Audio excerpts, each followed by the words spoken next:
Shalom, shalom.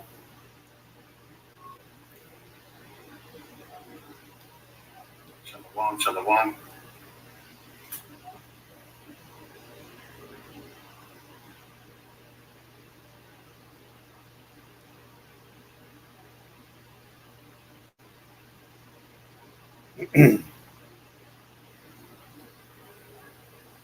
All right, let me just get this put together real quick.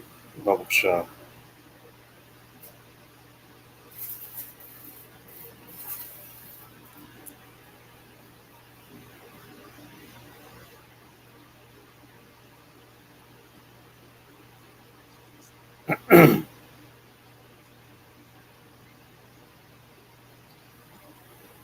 All right, hey, shalom.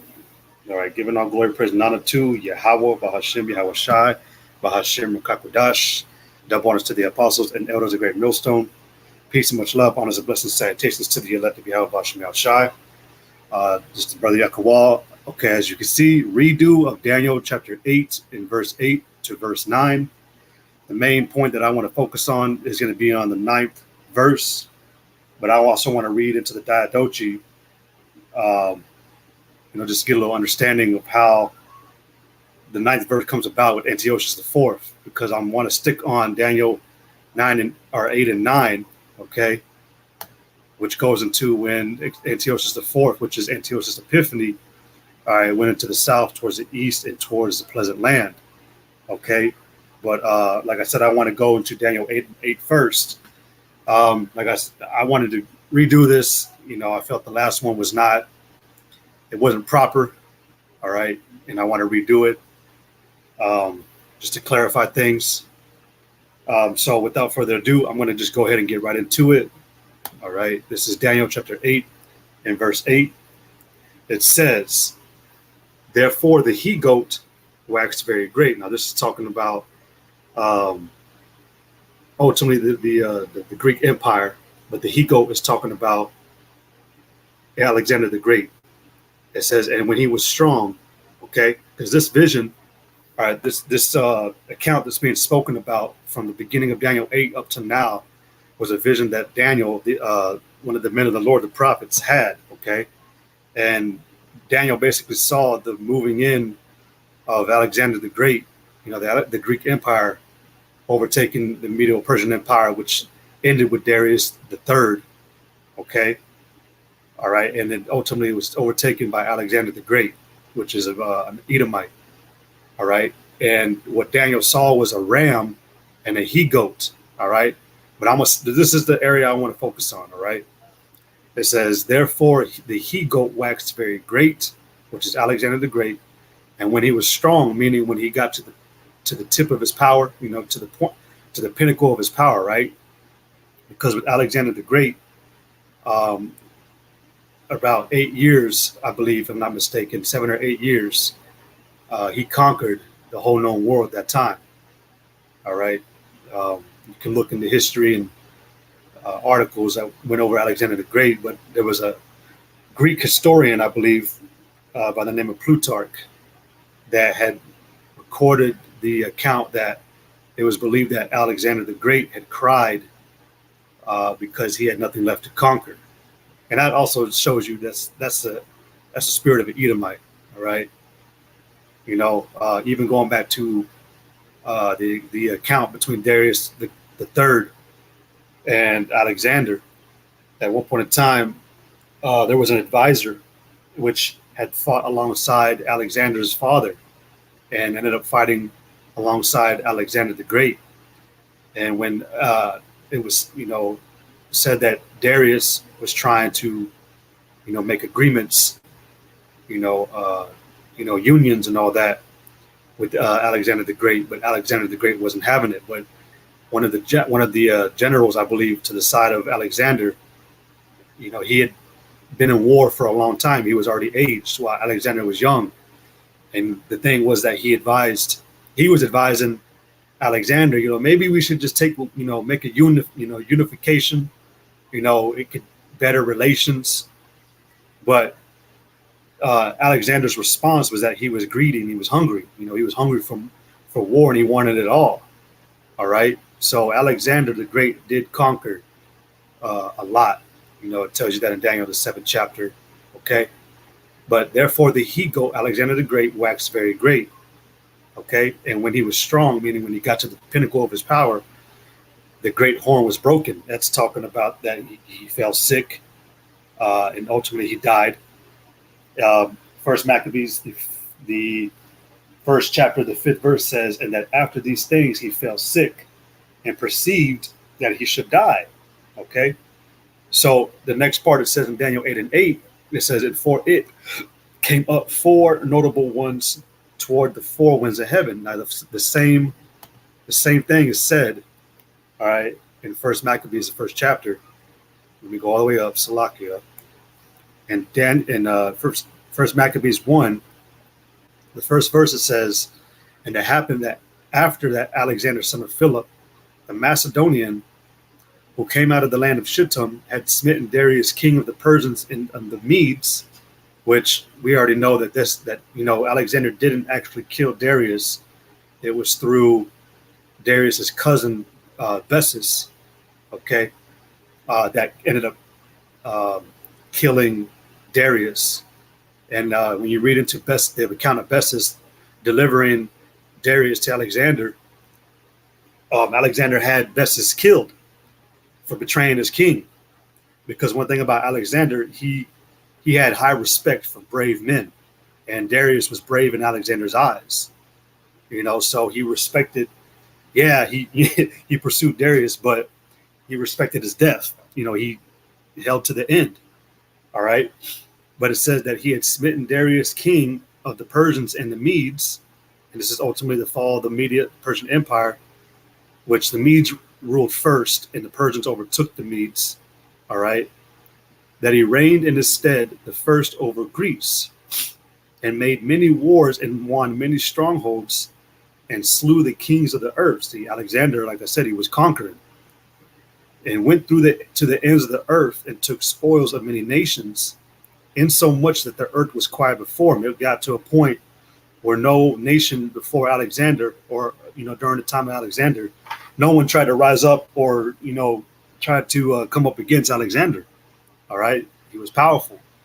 We know that the Lord gave this power to this man. All right, there are other accounts that even show that Alexander was helped by the Lord.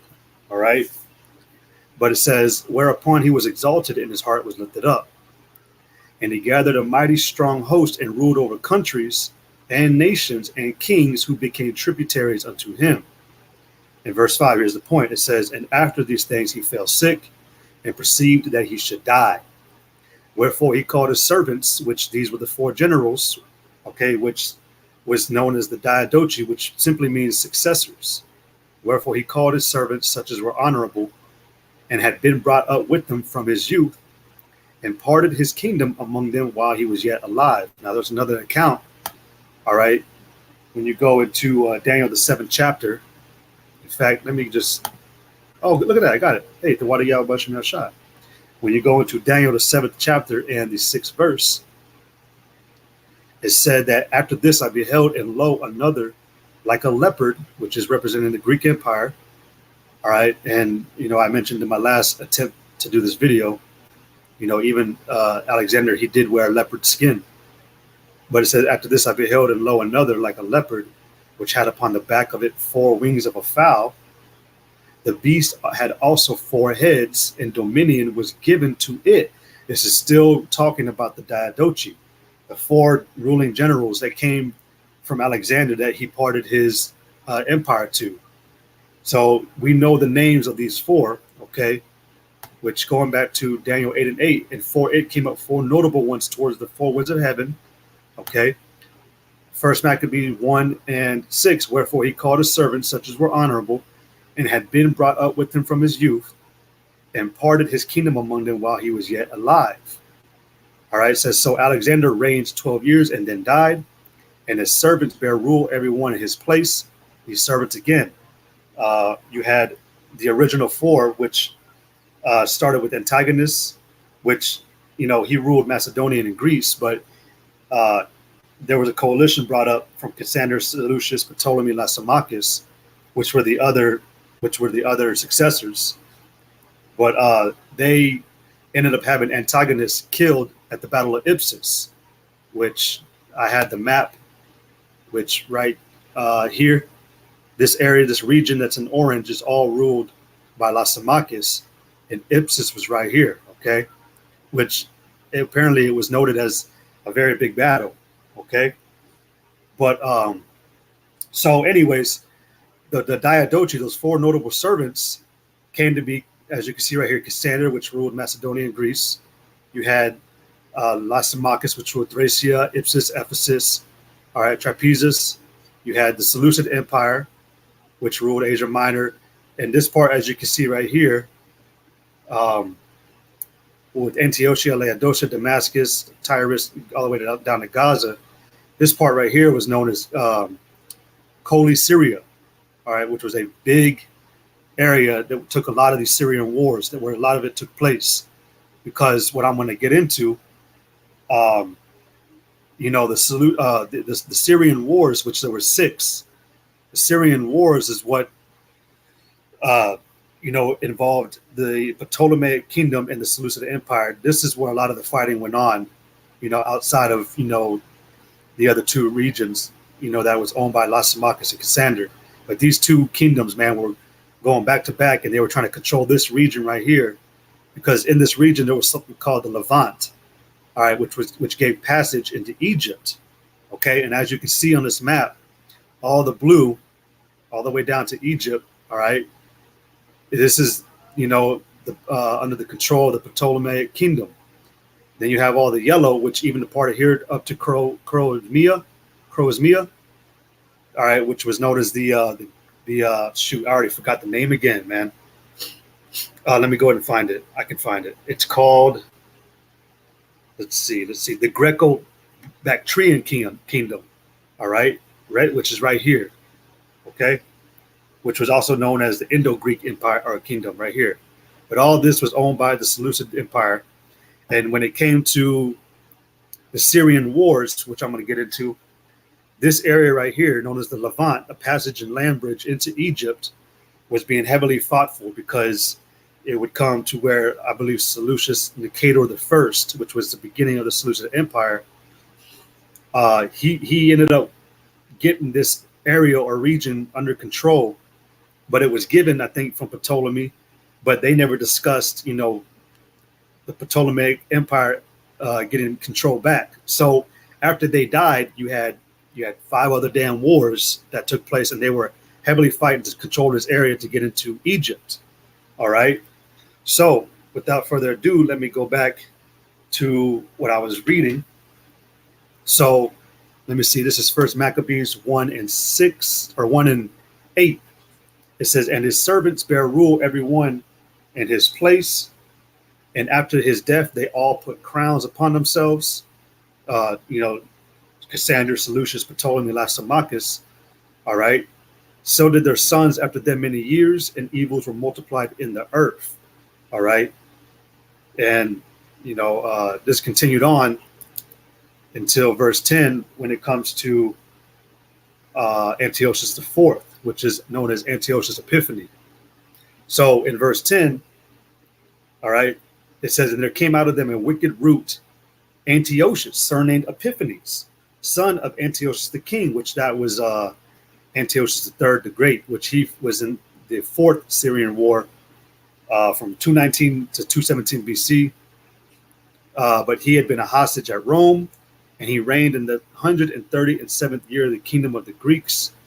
So let's go back to Daniel 8:8. It said, "Therefore the he-goat waxed very great. And when he was strong," so when Alexander the Great got to his top power, the great horn was broken, and for it came up 4 notable ones towards the 4 winds of heaven. And I just went over that. That was the Diodoche, the 4 successors in generals to rule the empire that Alexander the Great had come to take control of. Okay. So let's go to Daniel 8:9. It says, "And out of one of them came forth a little horn." Now, out of one of them, this is talking about the Seleucid Empire. Okay. The Seleucid Empire. It says, and out of one of them came forth a little horn. All right. This is talking about Antiochus Epiphanes, that wicked root, going back to First Maccabee 1:10. That came out of them a wicked root, Antiochus surnamed Epiphanes. Okay? Because Antiochus Epiphanes was responsible for a lot of wickedness that was done to Israel, and he was trying to proclamate through his own usurping, which, let me get this real quick. I want to get this real quick. Because when you look up the account, other usurp. When you look up other accounts about Antiochus Epiphanes, he was called a usurper. So a usurper is an illegitimate or controversial claimant to power, often but not always in a monarchy. In other words, one who takes the power of a country, city, or established region for oneself without any formal or legal right to claim it as one's own. It'll come to find out during the Syrian wars. Okay, I think it was the Sixth Syrian War. That was where Antiochus Epiphanes tried to declare himself king of Egypt when he took over Memphis, Egypt. Okay, so that's a usurper, illegitimate claimant to power, because it was Ptolemy. Let me think. It was Ptolemy Fiskin. All right. No. It was Ptolemy the Sixth, which was named Philometor, which Ptolemy Philometor was actually the nephew of Antiochus Epiphanes. So you can see how, Esau was abusing his power, trying to gain influence and control, because Ptolemy Philometor was young. I can't remember how young he was, but he was very young when he was ascending to the throne. And then you had Ptolemy the Eighth, which was known as Ptolemy Fiskin. They too both had a controversy, but they ended up reconciling with each other.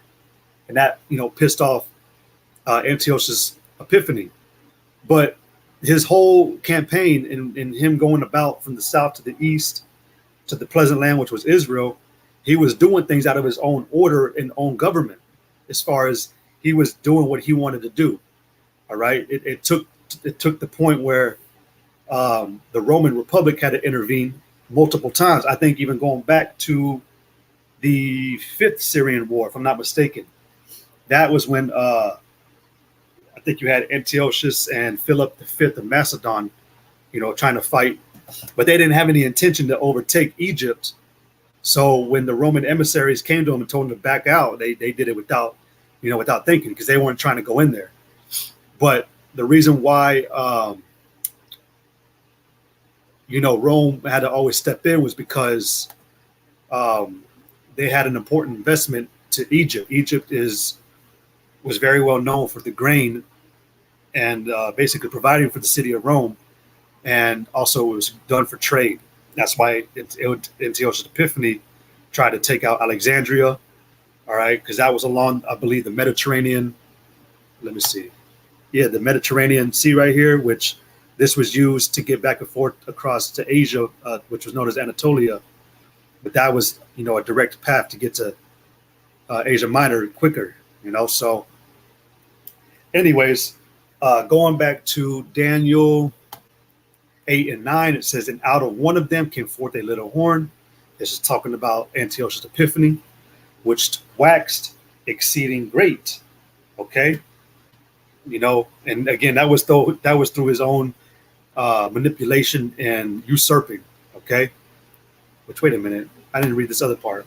Usurp means to take a position of power or importance illegally or by force. You can read into the Syrian wars. It will tell you that Antiochus was trying to manipulate Ptolemy the Sixth, Philometor, basically because he wanted to eventually be king. Okay. So going back, Salakia, Lord willing, this is edifying. Okay. But it said, which waxed exceeding great toward the south. And toward the south was when Antiochus the Fourth, Antiochus Epiphanes, Salakia, they're both the same. He tried to go into Egypt, south of Syria. He fought Ptolemy, and he tried to besiege Alexandria. Okay, which when you go into the importance of Alexandria, it's just important. It's just as important. Okay. As the whole region of Egypt. All right. because Alexandria was outside of Cairo was the second largest city in Egypt and one of the largest ports of the Mediterranean coast. All right, so Alexandria was a major center of civilization, controlling commerce between Egypt and the Eastern Mediterranean, and even to this very day, actually, they do a lot of trade still. So, yeah, man. So, anyways, so as you can see, again, this whole fight right here to control access into Egypt, which was called Holy Syria, it was being fought for, especially with Antiochus, man. But even in the Fifth Syrian War up to the Sixth, Ptolemy was always the Ptolemaic Empire was always trying to get back control of this. I think, then don't quote me on this because I may be wrong, but I think the Seleucid Empire controlled it the whole entire time. So don't quote me on that. You can do a little research on it. But so going to Daniel 8 and 9 again toward the south is talking about south of Syria, Alexandria. Okay, so Antiochus went there first, and when he tried to, get into Alexandria, he wasn't able to. One thing he was trying to do, importantly, was to cut off the communication from, basically the Egyptians to Rome, and he actually failed. And there was actually emissaries sent on the behalf of the Roman Senate to Antiochus. All right, where they ended up giving an ultimatum. All right. They told him the same thing that they told Alexander the Great and Philip V of Macedon. They told him back out. They weren't going to risk they weren't going to risk what they already had set up going in Egypt, and they weren't going to leave it to the hands of Antiochus. All right. So I mentioned this the last video or the last live that I did with this. Like I said, this is a redo. So I'm saying everything that I said before, but in a more clarifying manner, because I was saying that things were occurring in the Fifth Syrian War, but it didn't happen like that. Antiochus IV didn't really come into play until about the Sixth Syrian War. All right. All this that applies in Daniel 8 and 9 was around the Sixth Syrian War. Okay. But, the same issues that were going on, in the prior wars of the Syrian wars was going on with Antiochus as well. So, but toward the east is talking about, well, let me read it. Daniel 8 and 9, and out of one of them came forth the little horn, which waxed exceeding great, toward the south and toward the east. And that was about, conquering Armenia and into Persia. All right, which, let me get this in First Maccabees.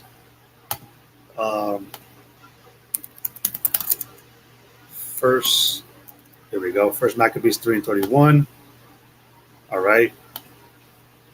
This is First Maccabees 3 and 31. It says, wherefore, being greatly perplexed in his mind, because at this is talking again. Well, you know what? Let me just get the whole chapter. All right, hold on. So let me see. Hold on, my computer's freezing. Hold on.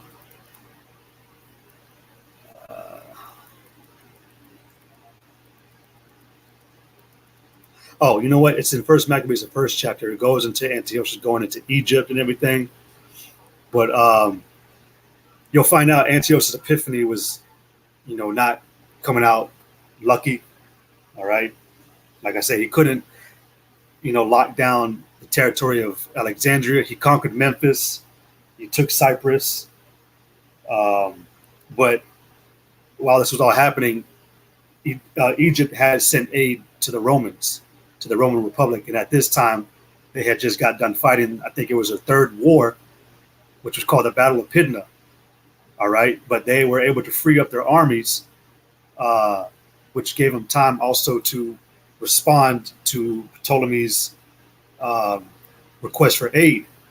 All right. So when that happened, there was a man by the name of Gaius Popilius Laenas who was sent to Alexandria. But he met Antiochus, and he did the same thing. He told Antiochus back out of Egypt, get out of Cyprus immediately. And Antiochus actually begged to have like a day. I think he have some time to think about it. Thinking about backing out. Antiochus did weigh in the fact that the Romans could fuck them up. They could destroy the Seleucid Empire. So the funny thing I like to mention is that he did beg Popilius to give him time to think, and Gaius Popilius Lanus ended up drawing a circle around him and said, "Decide before you leave that circle." So Antiochus, man, wasn't getting what he wanted. All right, and you'll find out that one of the reasons why he turned to Israel was for that reason. He was leaving, perplexed. He was baffled. He wasn't, even though he was waxing great, pursuing into Daniel 8 and 9, he wasn't amounting to what he wanted to do. All right, which I did inform on the last video that this is the natural behavior of an Edomite. And if you look in today, man, Esau is getting mad again all over again. So what do you think they're going to do? They're going to turn their face towards the Holy Land, ultimately talking about, us Israelites. So I just wanted to throw that in there. All right. But yeah, man. So it says, wherefore being greatly perplexed in his mind, he determined to go into Persia, there to take the tributes of the countries and to gather much money. So he left Lysias, a nobleman and one of the blood royal, to oversee the affairs of the king from the river Euphrates unto the borders of Egypt. All right. Yeah. So this is, I believe, when he left. Let me see. Hold on. Let's see. He withdrew his army. Yeah. Verse 32, when it says to oversee the affairs of the king from the river Euphrates into the borders of Egypt.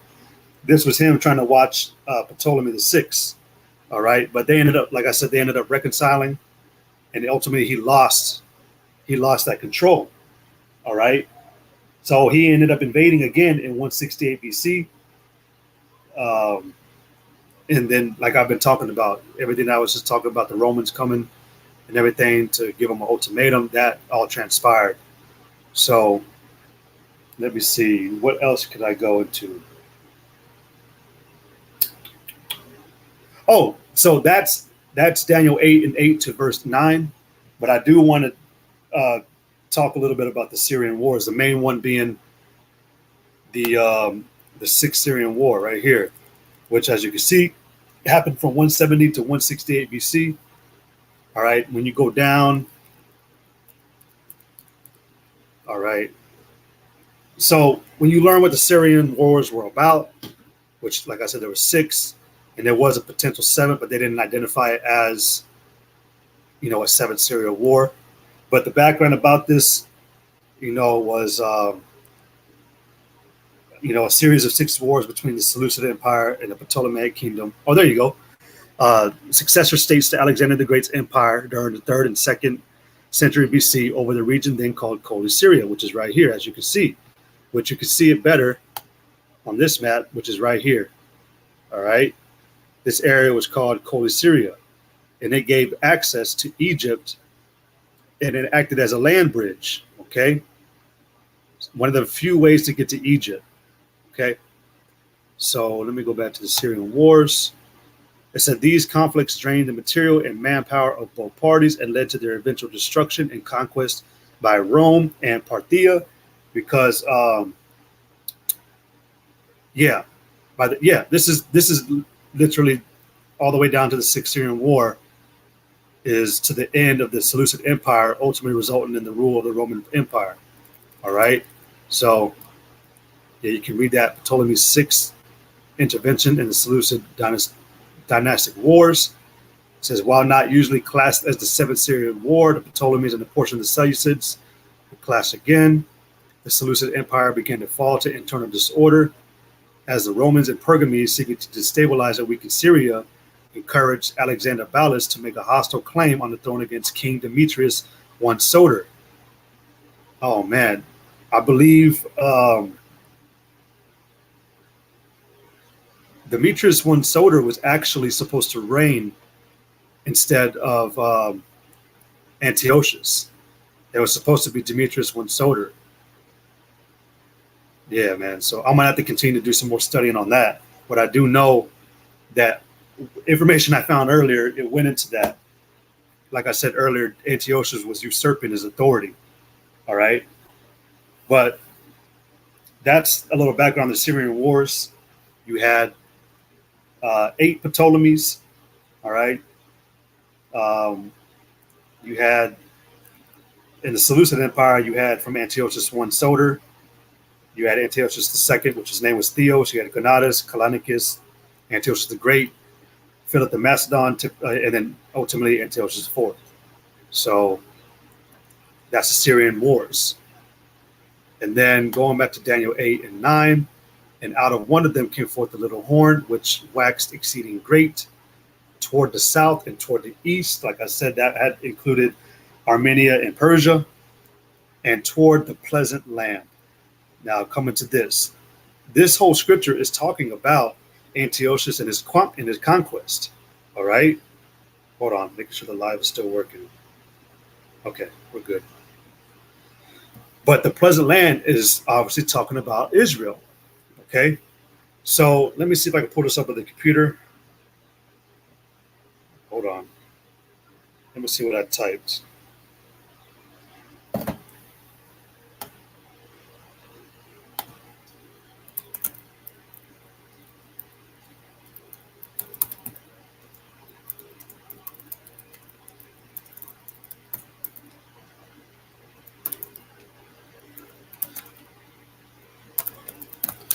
All right, this is what I was reading into earlier.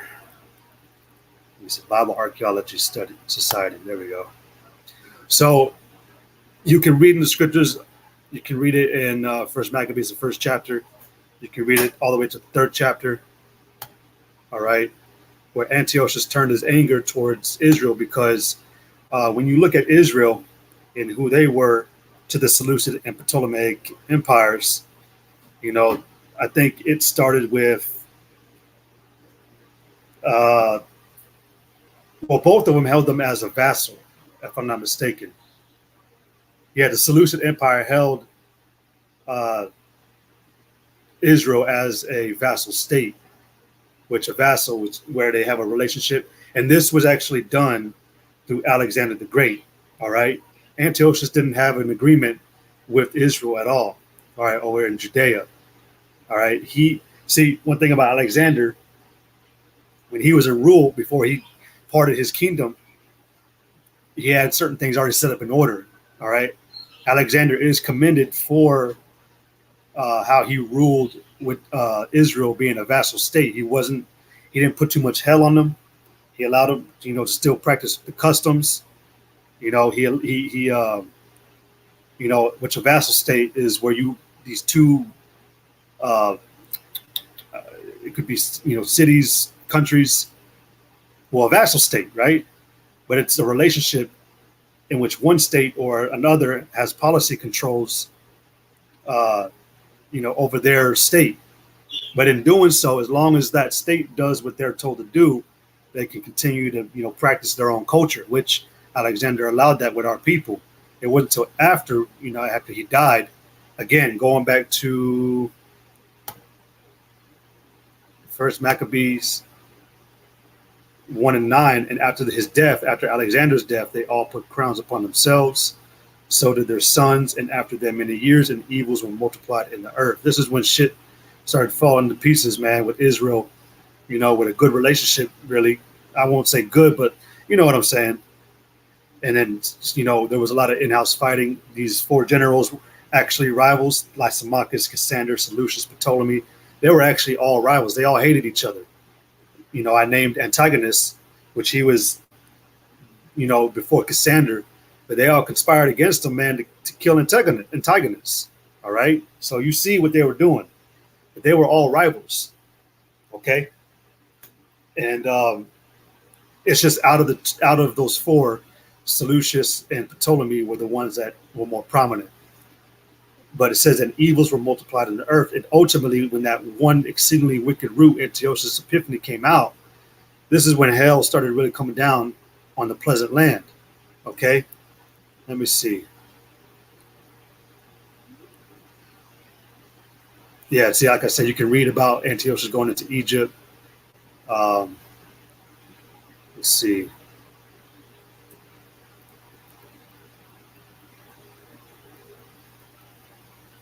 Hold on. Because let me just reiterate Daniel 8 and 9. The last place that Antiochus Epiphanes went was toward the pleasant land. So going down to,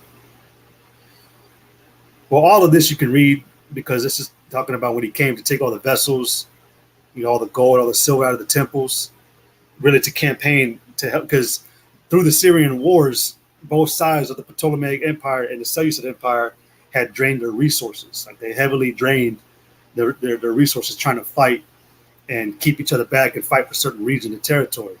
All right, so Antiochus thought he could take everything from Israel and use it to campaign another war to try to go back into Egypt. All right, but let's see.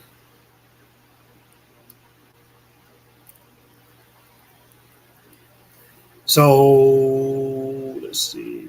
First Maccabee 1 and 41, which this goes into the Hellenization that Antiochus forced upon our people. All right, a lot of the laws that he decreed that if they were broken, we would be put to death. It said, moreover, King Antiochus wrote to his whole kingdom that all should be one people, and everyone should leave his laws. So all the heathen agreed according to the commandment of the king. Yea, many also of the Israelites consented to his religion and sacrificed unto idols and profaned the Sabbath. For the king has sent letters by messengers unto Jerusalem and the cities of Judah that they should follow the strange laws of the land and forbid burnt offerings and sacrifice and drink offerings in the temple, and that they should profane the Sabbaths and festival days and pollute the sanctuary and holy people, set up altars and groves and chapels of idols and sacrifice swine's flesh and unclean beasts. It's even said that during this time, Antiochus set up his own citadel, and he ended up taking his own idols and put them into the temple, and he was even sacrificing swine's flesh in the temple. Just utterly profaning the temple, man, of Yahweh Shemel Shai, man. But that they should also leave their children uncircumcised and make their souls abominable with all manner of uncleanness and profanation, to the end they might forget the law and change all the ordinances. And whosoever would not do according to the commandment of the king, he said, he should die. So at this time, you had something shortly after called the Maccabean Revolt. All right, which, hold on, Slakia, which at this time, okay, which, hold on, let me get this right here. This will explain it. It'll tell you that there was already a revolt when Antiochus came to Israel to subject them and exhibit his anger. All right, so as you see in the article, you find this on Biblical Archaeology Society. Antiochus Epiphanes, the Bible's most notoriously forgotten villain. It says many names come to mind when someone mentions the great villains of the Bible. Some are foreign powers like the Pharaoh of the Exodus or King Nebuchadnezzar, and some are even native Israelites such as King Saul and King Ahab. The great villains in the era of the New Testament and the early church often took the form of great persecutors, including King Herod the Great and the Roman emperors Nero and Domitian. These names have gone on to become historically infamous, with many immortalized on stage and screen. There is, however, one name that has escaped the attention of biblical pop culture, even though his actions arguably are worse than many of his villainous peers, Antiochus IV Epiphanes, which Epiphanes means God manifest. Antiochus even declared himself to be Zeus incarnated. All right. I mean, shit, he tried to make himself king, man. So you can see the complex of this man. All right. I believe even Antiochus, oh man, I can't remember, so never mind. But it had to do something with the currency, which you can see right here. You had to have a certain, power to do this, and he didn't have that power, but he did it anyways. So you could just see how backwards this man was living and how he was being. Of course, an Edomite. But it says, in the time between the return of Jewish exiles, which we know Jewish is talking about Israel, you so-called Negroes, Latinos, Native American Indians. But at this time, it was just mainly Judah, Benjamin, Levi, the southern kingdom that was in Israel. But in the time between the return of Jewish exiles and the rise of the Roman emperors, the land of Judea was caught between two ruling powers, the Seleucid kingdom of Syria in the north and Ptolemaic Egypt in the south. These kingdoms, both successors of Alexander the Great's broken empire, warred with each other for more than a century while the Jewish nation sat at the crossroads. All right, and it says, an account of these relations seen through the lens of prophetic visions can be found in Daniel 11. That's true. All right, you got it. Yeah. I'll just say it like that.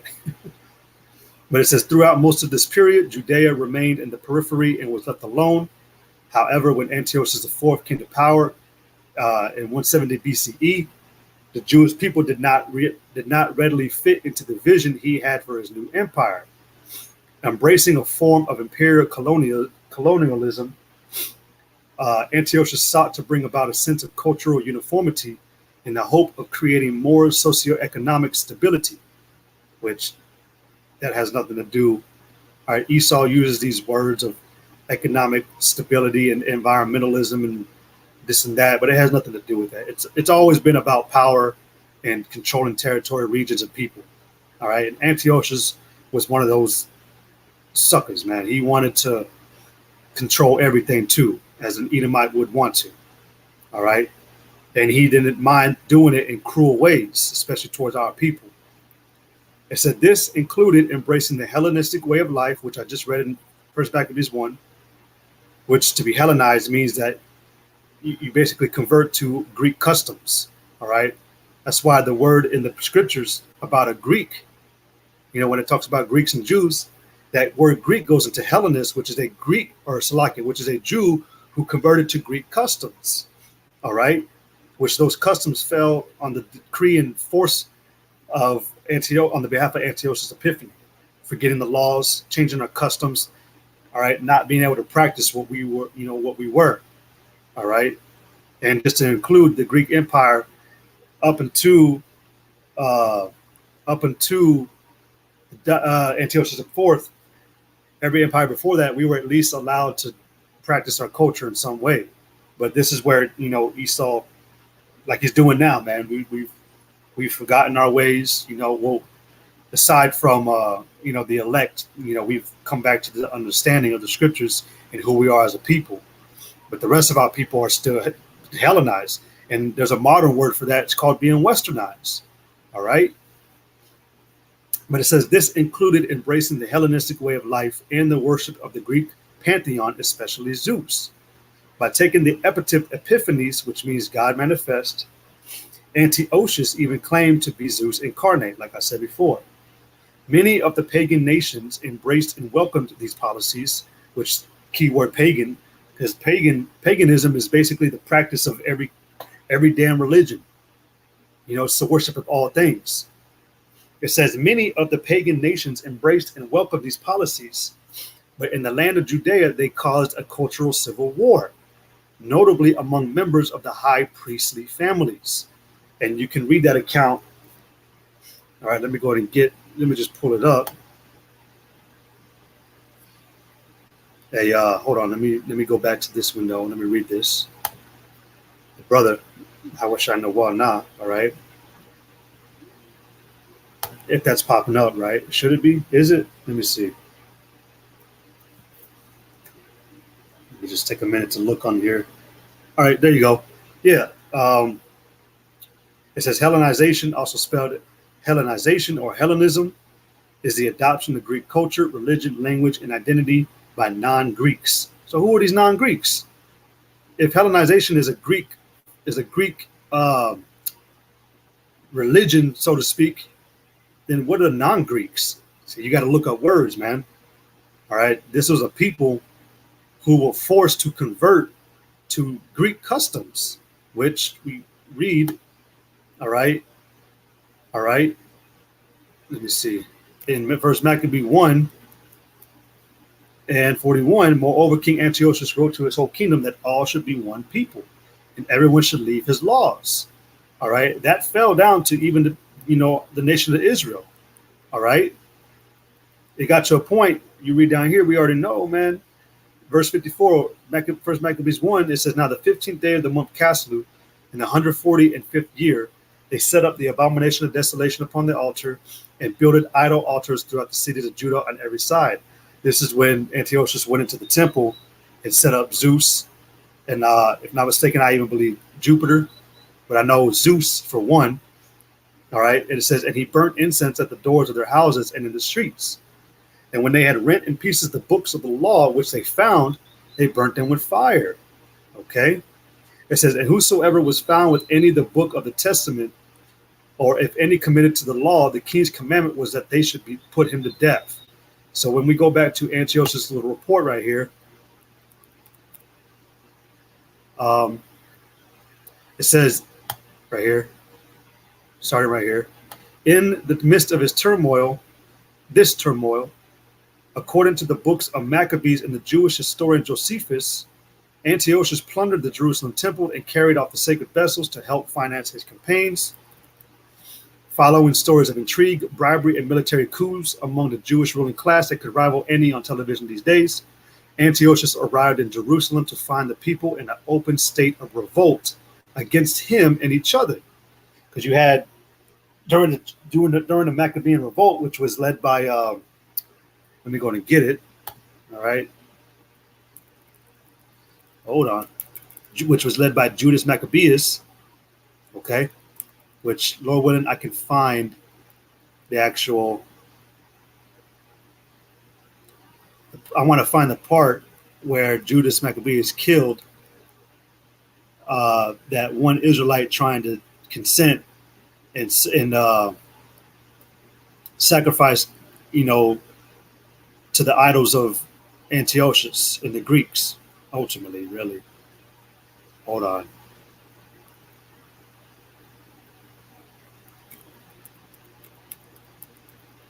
Lord willing, I can find it really quick.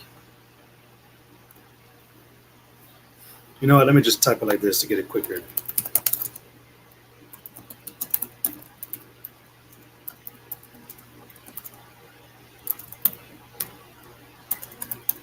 Let's try that.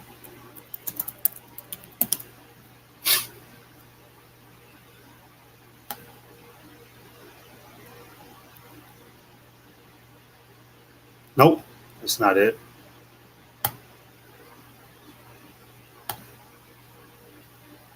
There we go.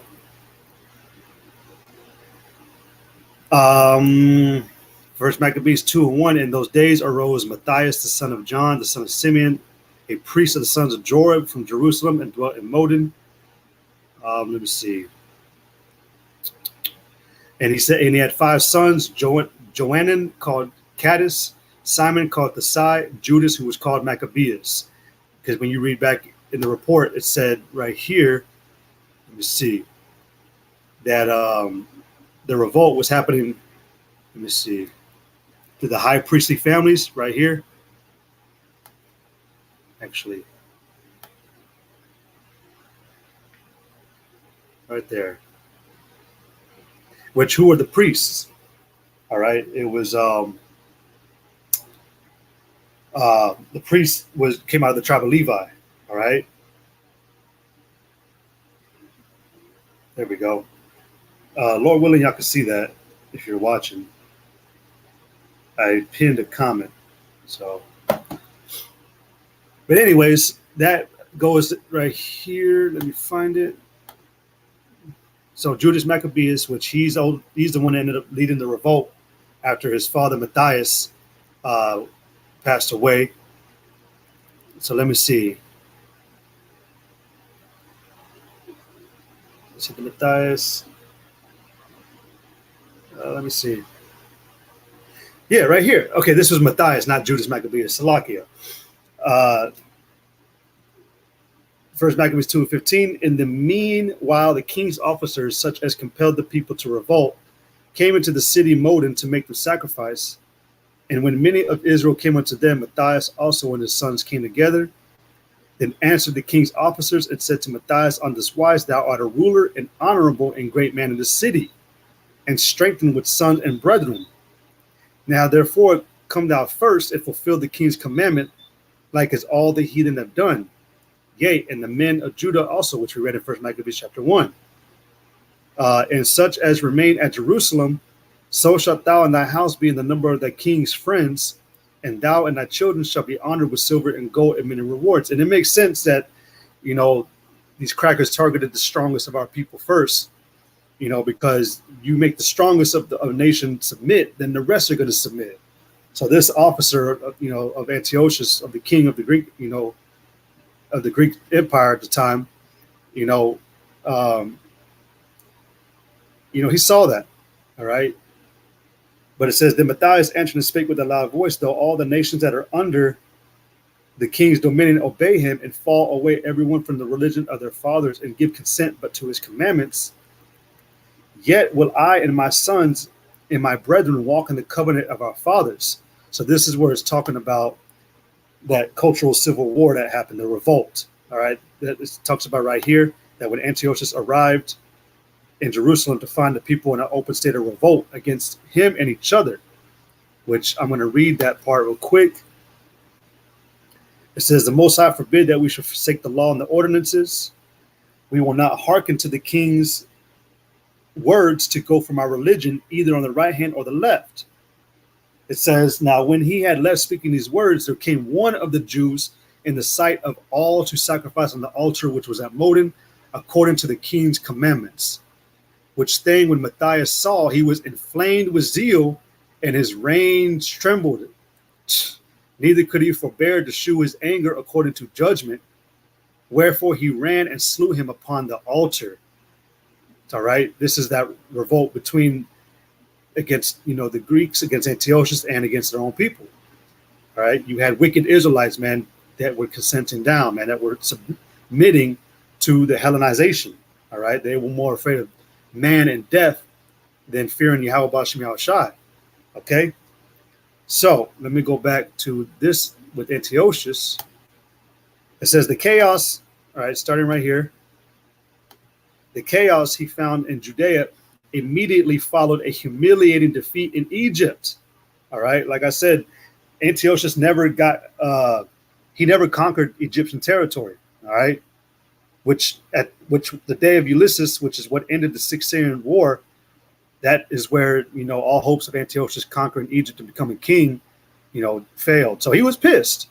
All right, so he turned his anger towards Israel. All right, so let me see. It says, and the ruler took out his frustration on the Jewish people. There you go.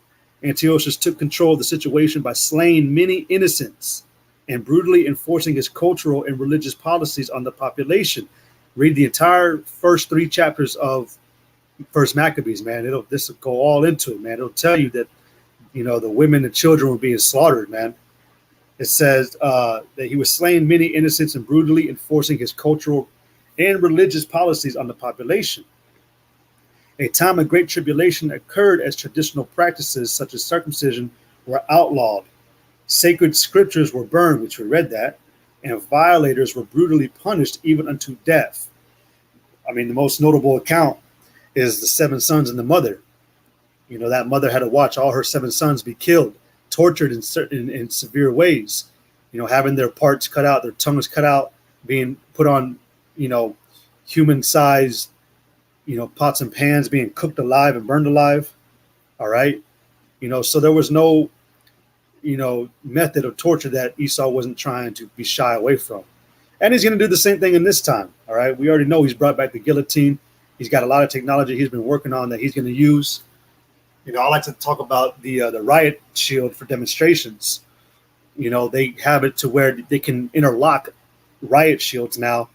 And when they're all interlocked, that sends out this strong high pulse frequency that will basically asphyxiate you, and you'll start suffocating, and basically you'll drop down. And that's what they say it's for, crowd control, but it'll kill your ass, man. All right. But, Esau, since this time, because it says right here, all right, notice key words, man. All right, a time of great tribulation occurred. This is one of the most notable times where Israel was highly persecuted, okay, which I'm gonna do the rest of the book of Daniel. When it goes into the Prince of the Holies and the casting down the stars.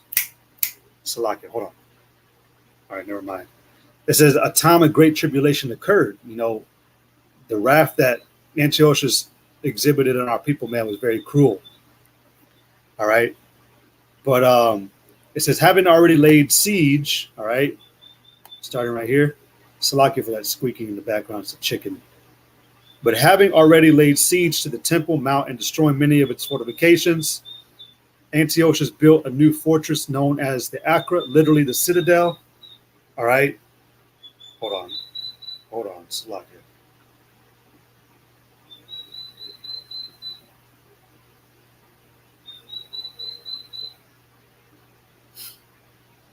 All right. But it says, having already laid siege to the Temple Mount and destroying many of its fortifications, Antiochus built a new fortress known as the Acra, literally the citadel, to consolidate his power over Jerusalem and strengthen his political agents. As a culmination, he proceeded to profane the temple of Yahweh by erecting idols within it and even going so far as to sacrifice pigs upon the altar, presumably to Zeus. All right, by these actions, Antiochus Epiphanes effectively stepped into the role of the little horn of Daniel's vision. See, man, this shit, man, we can't make this up, man. Going back to Daniel, the 8th chapter, and out of them, the Seleucid Empire, came forth a little horn.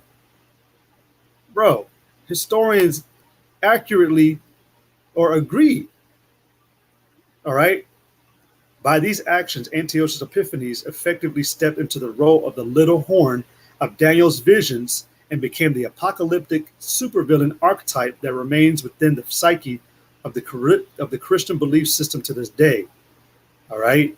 So it says, follow these atrocities and abominations. Antiochus left his generals in charge of Judea as they went to fight wars in the east against the Parthians. The Jews went on to revolt under the leadership of the Maccabees and throw off the yoke of the Seleucids, winning their political and religious freedom. You can read that in the book of 2 Maccabees, I believe, as well. All right. It says the memory of this great event is celebrated by the Jewish people each year during Hanukkah, which this is a real holy day, okay? Because it was a great deliverance, man, or not a great deliverance, but shit, Esau could have damn near killed all of us, man. But it says, meanwhile, the great villain Antiochus, Zeus incarnate himself, suffered a military defeat in the east, contracted an illness, and subsequently died.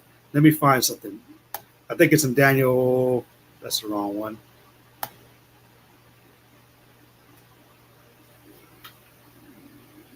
Let me see. I got this. Hold on.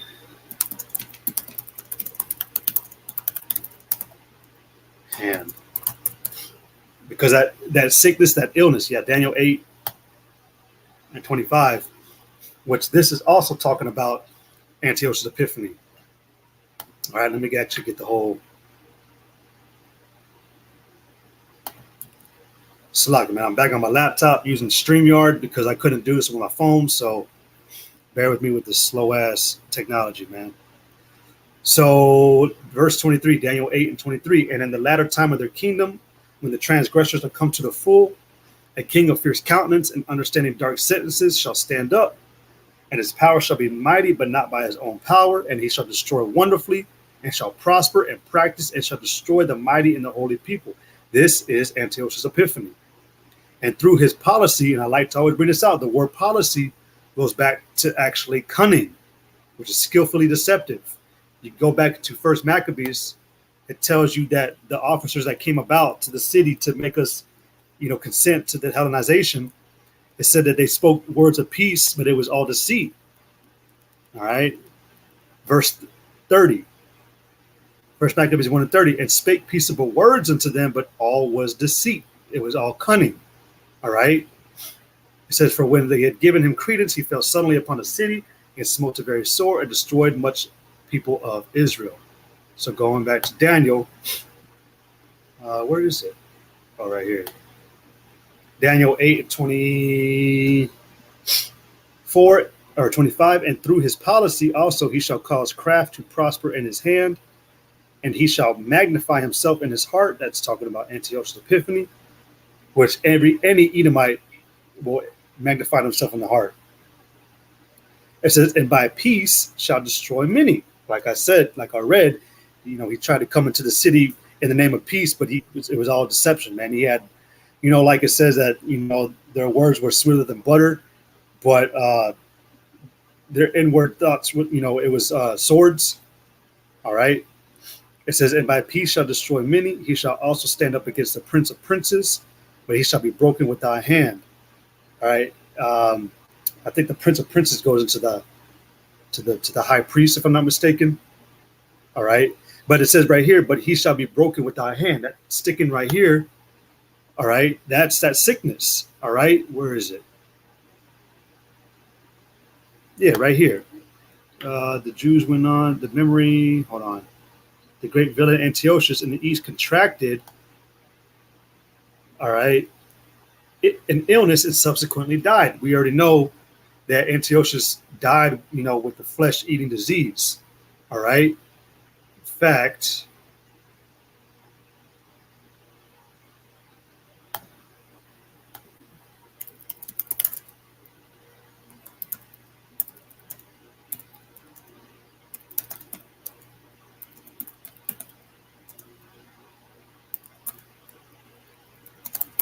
you can always type up things like this, man, and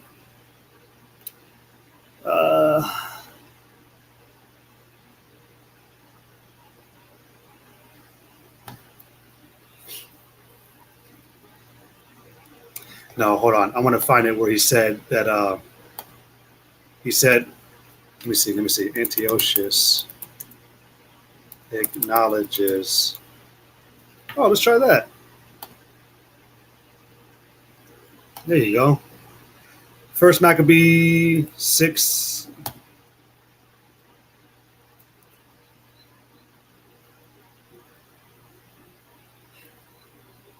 Six and 8. Now when the king heard these words, he was astonished and sore moved. Wherefore he laid him down upon his bed and fell sick for grief because, let me see, hold on.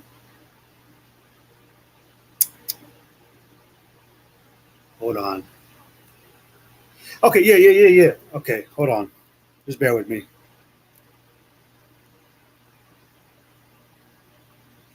No, hold on. Hold on. It just says that he died right here, but where is the scripture where it talks about Antiochus smelled so bad? Let me, just bear with me.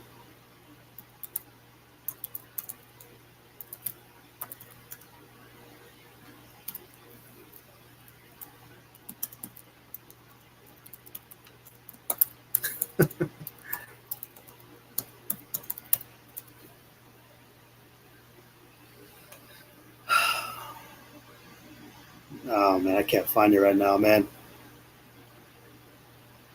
Is this it? If a brother can find the priesthood I'm looking for, man, I can't find it. The account when Antiochus man.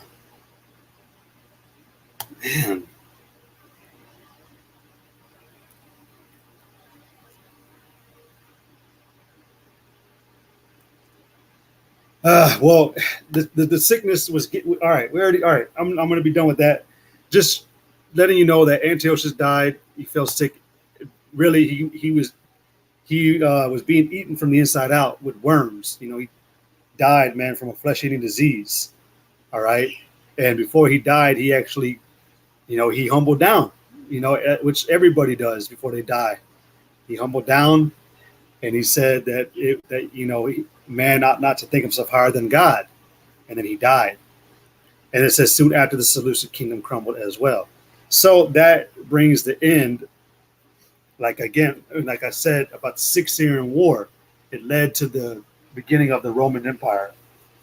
But that basically covers what I wanted to talk about. Just basically, yeah, man. What was the title of my lesson? a redo of Daniel chapter 8 in verse 8 through verse 9. So I went into the Diodoche, which was the four successors out of Alexander the Great, which was, it started with Antiochus, but it became Cassander, who ruled Macedonia and Greece. You had Seleucus, which ruled a major part of Asia Minor and Persia, Mesopotamia. And then you had Ptolemy, which ruled the Egyptian kingdom, and Lysimachus, which ruled Thracia, Ipsus, Ephesus.